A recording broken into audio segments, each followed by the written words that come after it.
Selamat siang teman-teman sekalian. Kita siang ini akan berbicara mengenai polemik Soeharto jadi pahlawan. Jadi Soeharto ini memang sosok yang kontroversial, juga sosok yang menjadi makhluk sejarah lah ya, manusia sejarah di Indonesia.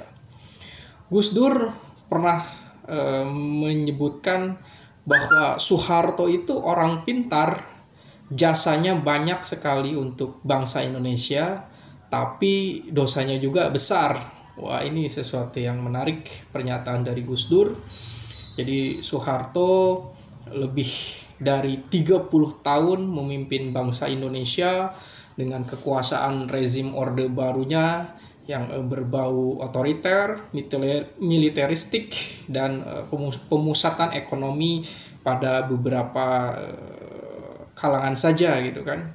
Jadi Orde Baru membuat Soeharto semakin kuat. Dia didukung oleh para teknokrat, para aktivis 65 yang sebagian besar mendukung Soeharto karena masuk ke lingkaran kekuasaan.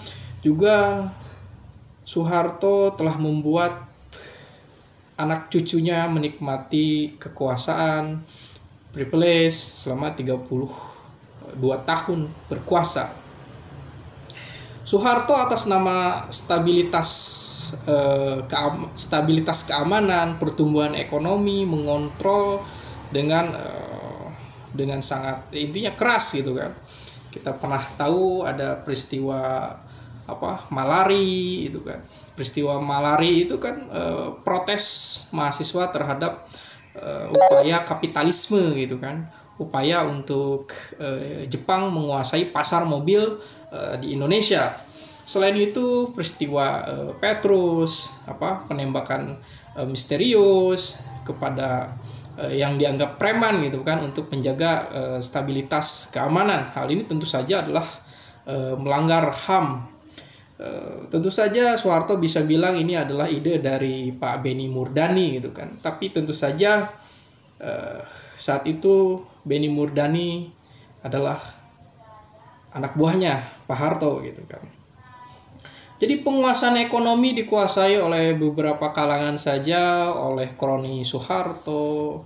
Banyak para pengusaha besar yang mendapatkan surat kata belece, surat sakti untuk bisa menguasai, memonopoli cengkeh, memonopoli terigu, memonopoli mobil. Ini sesuatu yang tentu saja bagian dari suatu fakta ekonomis, fakta pengembangan ekonomi yang akan melahirkan ketimpangan sosial gitu kan.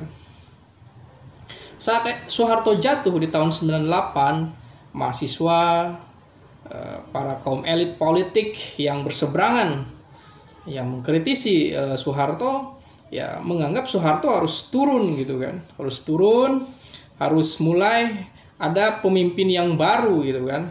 Soeharto setelah 32 tahun memberikan jejak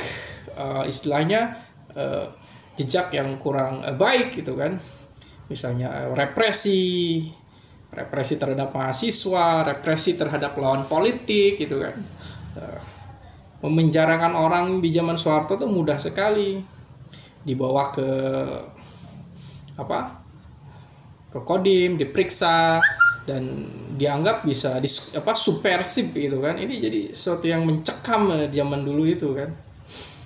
Ketika demokrasi mulai bergulir, ya Soeharto mulai mulai melemah gitu kan. Bahkan dalam narasi beberapa intelektual yang berlatar belakang TNI, ya saat itu Soeharto mulai ditinggalkan oleh tentara, ditinggalkan oleh TNI, sehingga Soeharto mencari kekuatan yang lain, misalnya dukungan dari umat Islam, lahirlah ICMI sana gitu kan. Tapi yang pasti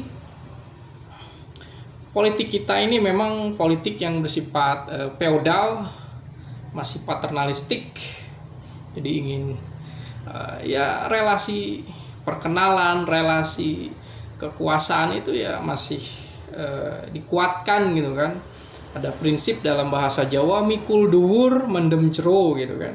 Jadi Soeharto mungkin sangat suka dengan peribahasa ini. Jadi mikul dhuwur mendem jero gitu kan.